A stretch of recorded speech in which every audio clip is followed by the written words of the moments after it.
What's up, Overwatch fans? We are back for the final day of the opening week for the 2019 Overwatch League season. We're live in Los Angeles where it is about to go down. The Houston Outlaws will kick off day 4 in about 30 minutes. The Outlaws hope for a better showing than they had on Friday against the expansion Toronto Defiant. They'll get a more familiar opponent today. The Boston Uprising also lost their first match. Boston's rebuilt roster hopes they can repeat what last year's Uprising squad did. Finish 3rd overall in the standings. One of these teams will get their first win today. Welcome inside the Blizzard Arena. Our sold-out crowd is making their way in, and we've got quite the show for them. Welcome to the Watchpoint pre-show. We're your home for every single match day before the players take the stage. I'm Malik Forte, joined by Zoe, Doa, and Monte Cristo. How you guys feeling? Fantastic. Good. Last day. It's been such a fantastic week. I can't believe it's already been one week. I know. Well, 4 days technically. 1 week of Overwatch League anyway. I know, we're into it, man. We're off and rolling now. The year started when the other Overwatch days started. do not exist. Exactly. That's true. We're off and rolling, guys. But look, yesterday's, it was bananas from start to finish. But the highlight, it had to be the Paris Eternal. The Eternal took out our defending champions, the London Spitfire. Their triple tank, triple support expertise was on full display in a decisive 3-1 win. Their main support, Cruz, had some choice words for London before the match, but don't worry, he saved some of that spice for afterwards as well. I do think London's overrated because they won last season. Doesn't mean they're a bad team, just overrated in this matter. Because people don't understand that it's so different. Like, where they've won was a completely different game, essentially. Like, we're playing tanks now, it's a completely different game. And they don't understand it as well as other teams. So they've got like the kind of the pressure of being the remaining champions, but they don't have the skill to back it up right now in this meta. That's going to be Paris Eternal winning their first match in the Overwatch League. Fantastic debut for Paris. Yeah, it was a nice win today. I mean, the message for the rest of the league is, it was our first game on stage today and we won 3-1 against London. I'm being completely honest when I say I felt like we played 50, 60% of our actual potential. So when we get on stage next time, you're going to see what we've got, and it's going to be great. Cruz is a testament that there is life after being a Genji main. He is off to a great start in the Overwatch League. He's near the top of the league on support hero Lucio, and as we can see, he's great on camera too. Speaking of great, we've got a great show planned for you guys today. If you've ever wondered where the pros train, we'll show you with a fascinating behind-the-scenes look at the Dallas Fuel's new training facility. Plus, Philadelphia's Carpe and Atlanta's DeFran will go head-to-head as the Fusion and Reign battle to see which team can start off 2-0. And the Watchpoint staple is back. It's remote control with all the biggest moments from week 1. We've got 4 great matchups for you on the show today, starting with Houston versus Boston and Philly versus Atlanta. We'll wrap up the week with the next chapter of the Seoul versus Dallas rivalry, but let's start with NorCal against SoCal. The San Francisco Shock came storming out of the gates on Friday, stomping all over the Dallas Fuel 4-0. The Gladiators lost a tough match to the Seoul Dynasty on opening night. Monty, what's the most intriguing part of this matchup to you? Well, you wouldn't be shocked by San Francisco if you had come in and watched my power rankings. I had them #1 coming into the season. Subtle. Throw that subtle pun in there, man. I love it. So I really love these guys because coming into this meta, I thought they had the most versatility. A lot of people were making fun of San Francisco because of how many DPS players that they signed during the offseason. Well, it turned out to be somewhat prescient. Look how many of these players they were able to play. Architect up there at 5 heroes. He was even switching between DPS and support play on that Ana at times. And in a meta where on Control, they can run 3, 4 DPS players, all of a sudden their specialists can make a very big impact on certain maps. And we take a look at the Gladiators. They're just running 6 players right now. Remember that Decay is not yet 18, and Ripa is currently suspended, so there isn't a lot of opportunity for them to diversify their roster. We knew Gladiators wasn't going to have the most options coming into the season, but in a couple weeks, I think that's when the Gladiators are really going to kick into gear. Yeah, and I think this is the key. Gladiators have to flex heroes, and the Shock can flex players. And that makes it a lot easier for them. I want to take a look at 2 players in specific in this very matchup, and that's going to be the Zarya battle coming up for you. It's going to be Surefour going up against Sinatra.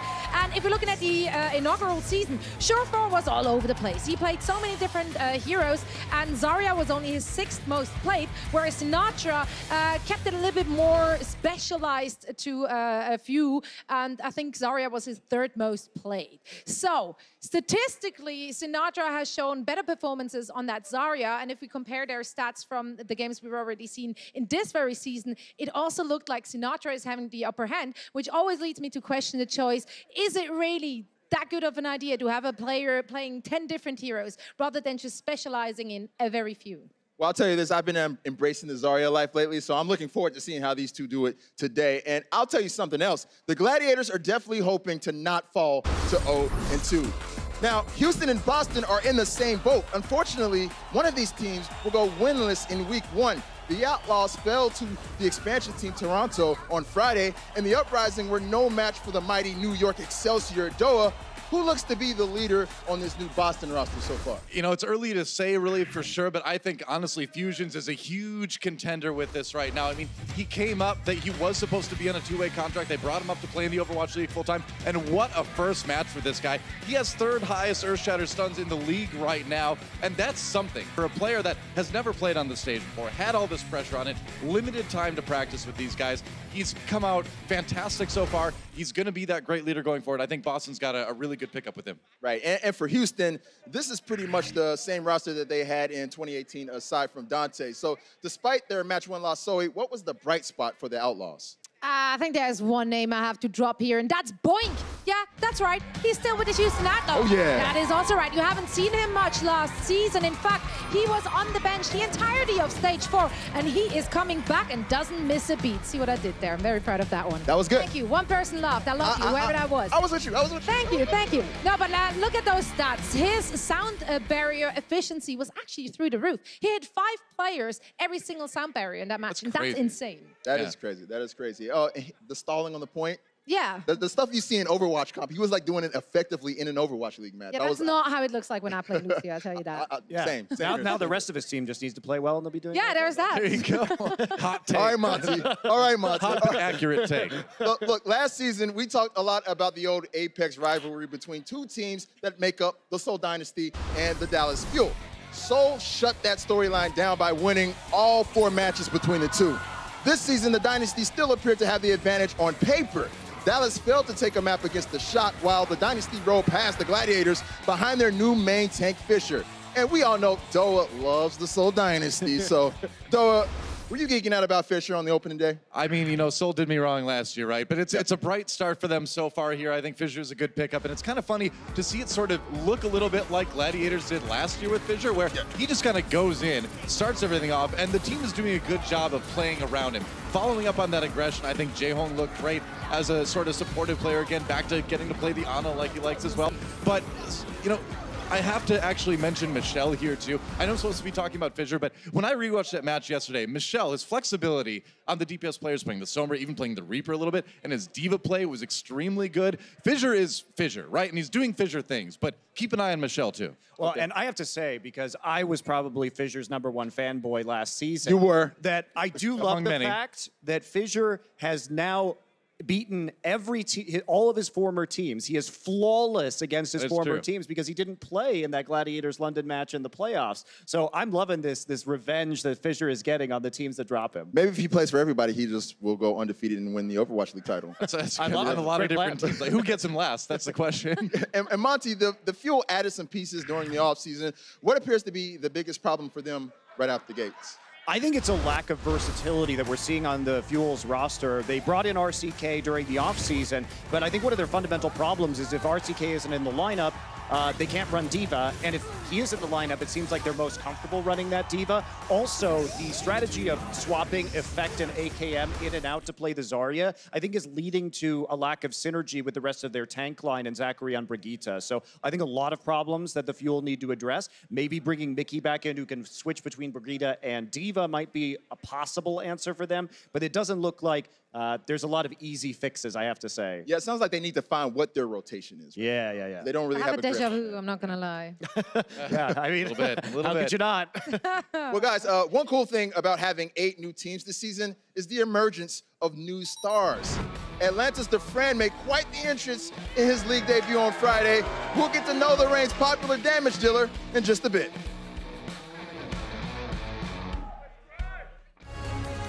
The Overwatch League is brought to you by T-Mobile. High ground or low ground, T-Mobile has you covered.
There's one guy we need to mention. It's DeFran, a very well-known streamer, amazing mechanics. My name is Dan Francesca DeFran. I'm 25 years old. My role is GPS. I'm from Denmark. I'm actually very proud to represent Denmark. I hope they become more Danish players in the Overwatch League because I think there's a lot of talented people. I signed the contract, I was very happy. Then I started feeling a bit down. I had a bad day. Then I was like, I don't want to do this. So I wrote on the Twitter, I'm out, dude. The next day I woke up and felt good. Then I came back. Before, when I was flipping burgers, I never imagined that I would be here. And it's great. I'm looking forward to playing against Capper. I think he's really good. Being in Atlanta, being in the pro team comes before streaming. I'm very committed. Transitioning from streaming to playing on stage, I'm not nervous now. I think it's gonna be fine. But when I'm gonna be walking on stage, I think it'll hit me there.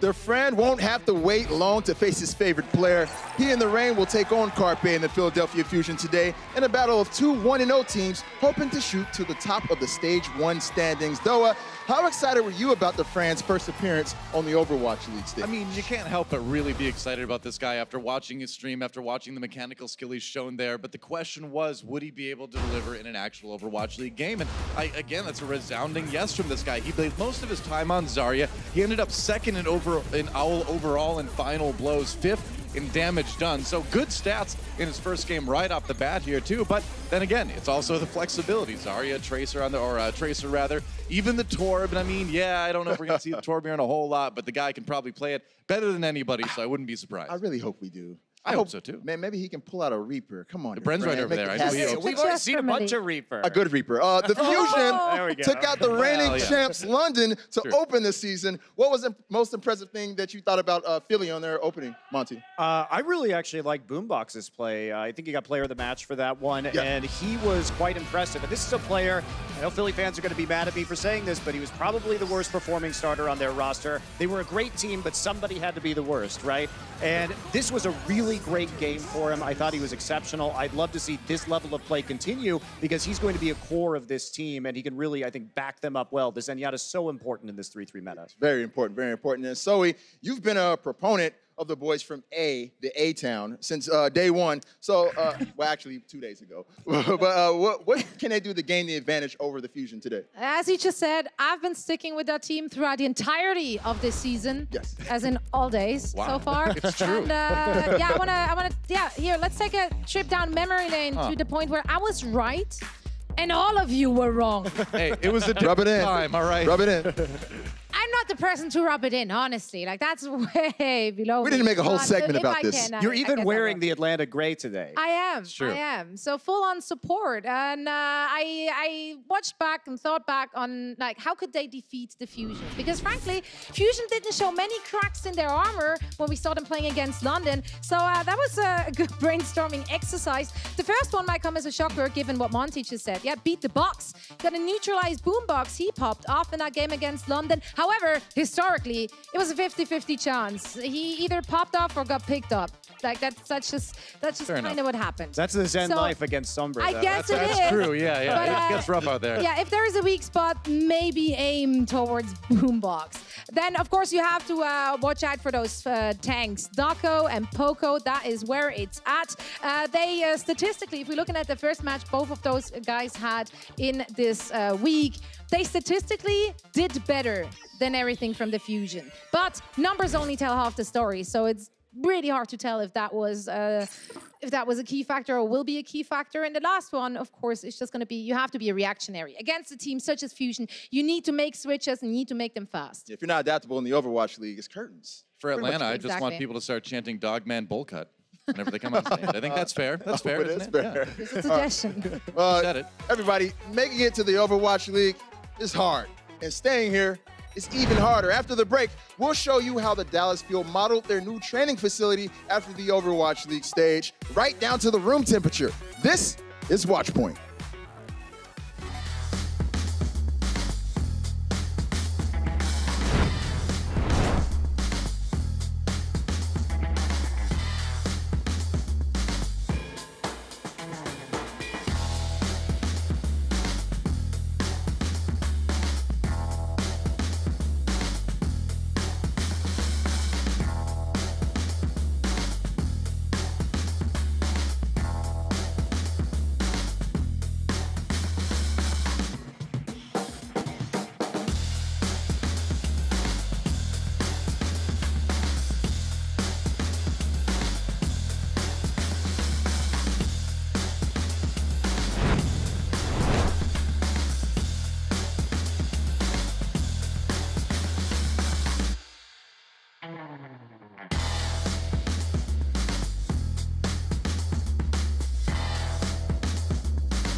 Welcome back. For 4 straight days, Overwatch fans have packed the Blizzard Arena to the max for opening week of the Overwatch League. Today, these fans will get to see a Dallas Fuel team that's looking to wash a bad taste out of their mouths from a painful first loss. If they can do it, it will be thanks to a state-of-the-art training facility that was built to mimic the very stage they will play on today.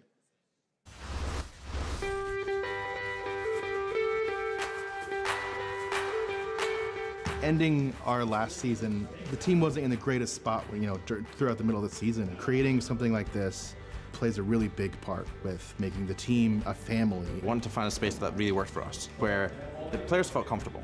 And one of the things that impressed me about Team Envy, Dallas Fuel, is just like the players' well-being and their health. It's the front and center. It's the main issue that everyone cares about.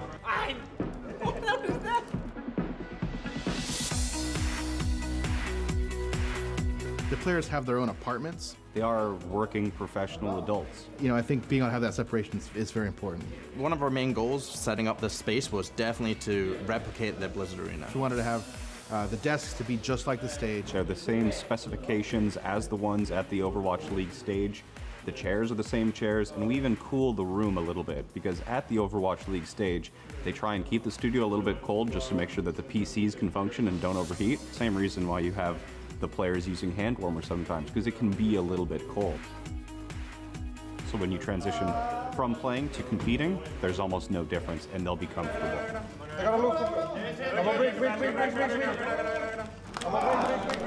Having the the banners of victory kind of on the walls. You know, when you're done playing, you just look up and kind of see what you're playing for. There's times where we can take it easy and relax with each other and, you know, get to know each other better. It feels great to finally have a place that we really feel is ours.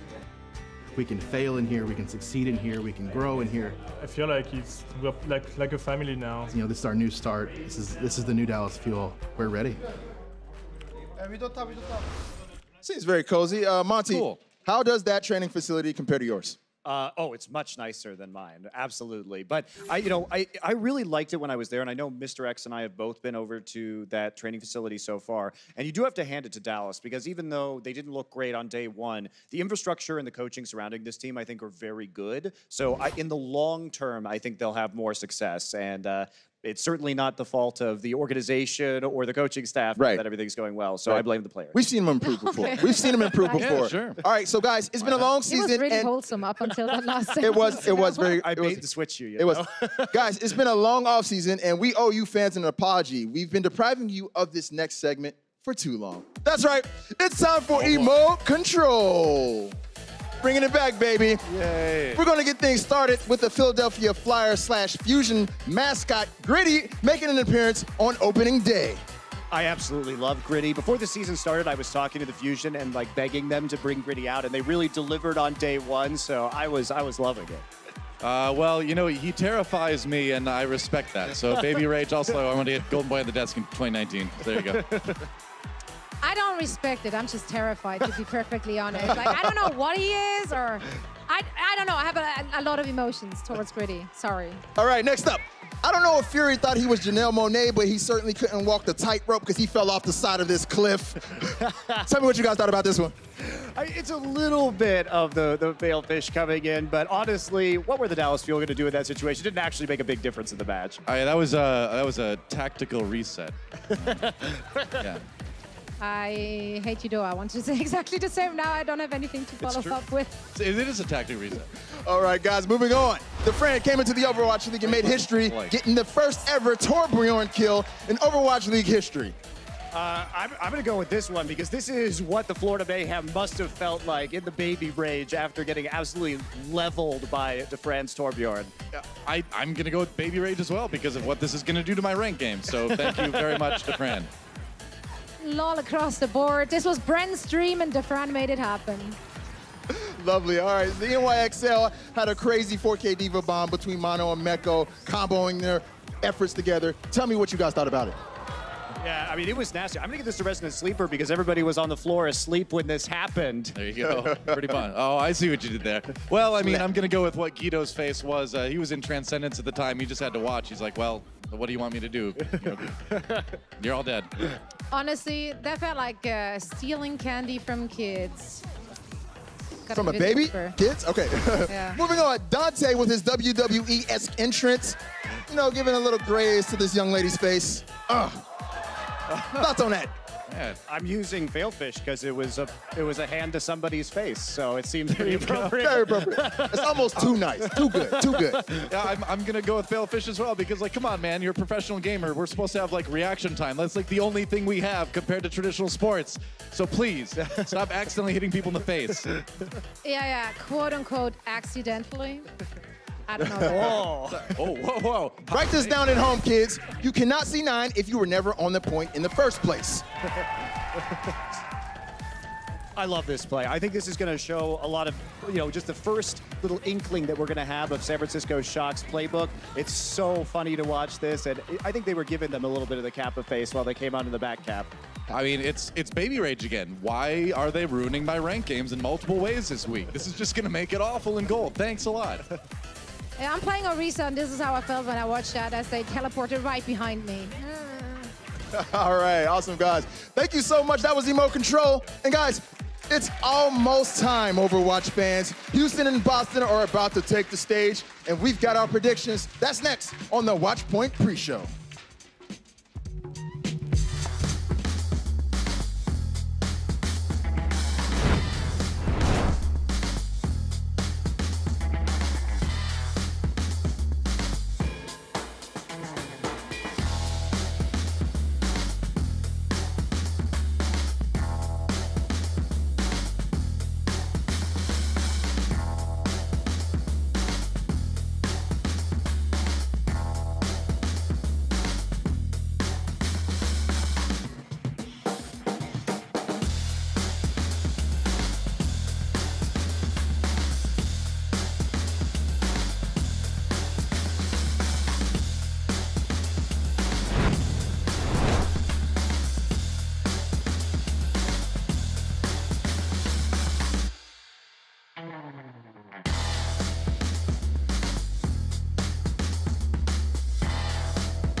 And here they are getting ready, the Houston Outlaws. They suffered a heartbreaking overtime loss earlier this week. They will be on a quest for redemption in just a few moments. But standing in their way is the Boston Uprising, who were the only team last year to have a perfect 10-0 stage. But today, they're trying to stave off going 0-2 and rising up to get the Overwatch League title. Now, before we get out of here, we've got to get to our predictions from these wonderful analysts to my left. I'm an analyst now. Now, guys, kicking off the day, you can be everything all you three want, of the Right. kicking off the day, all three of them like Boston Uprising over the Houston Outlaws. They're also in lockstep about the Shock taking out the Gladiators and the Seoul Dynasty moving to 2-0 by beating the Dallas Fuel. Monty and Doa like Philly, but Zoe is sticking with her boys from the A. So let's hash this out in a 30-second face-off.